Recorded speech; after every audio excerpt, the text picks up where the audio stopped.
Is it possible that everything you thought you knew about recovery was wrong? And it's actually holding you back instead of helping you become the person that you really want to be? My name's Sam, and I'm the Director of Prevention and Recovery with Mental Fitness. Now, 20 years ago, I actually questioned my own relationship with drugs and alcohol. And lucky for me, those questions allowed me to find an identity in myself that I didn't even know was possible. Now, if you're watching this, the chances are you sat in those meetings. You nodded along, you called yourself an addict or an alcoholic, but something inside just didn't feel right to you.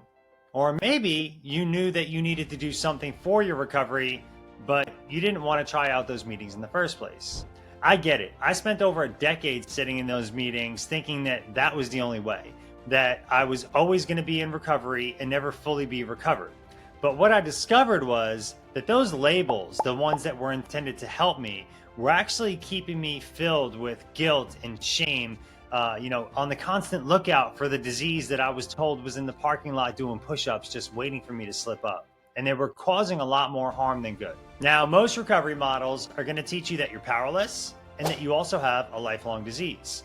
They're going to feed you a narrative of one day at a time. And even after an extended bout of abstinence, if you have one slip up, it erases all your progress.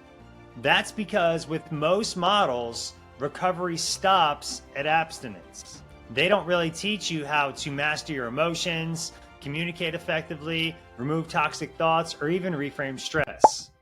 But mental fitness does, and that's why we are out to build mental athletes, not permanent patients. The Road Beyond Recovery is not another program that is going to keep you stuck in recovery mode. It is a path to true transformation where you're defined by your strengths and your possibilities, not your past struggles. Now, if you're nodding along right now saying, wow, I think somebody finally understands where I'm coming from, then you're not broken.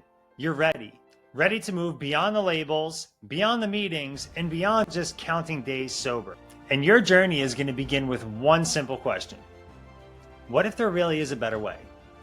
A way that actually empowers you instead of sentencing you to a lifetime of powerlessness. Now, if you're still watching this, something inside of you is probably saying, I think this program might be right for me. And if that's you, I'm inviting you to discover what's possible beyond the labels and the limitations of just traditional recovery. There is a coaching application right below this video. I want you to go ahead and click that link and fill out your application. I will personally review it within 24 hours and get back to you with the best next steps so we can discuss your roadmap to recovery.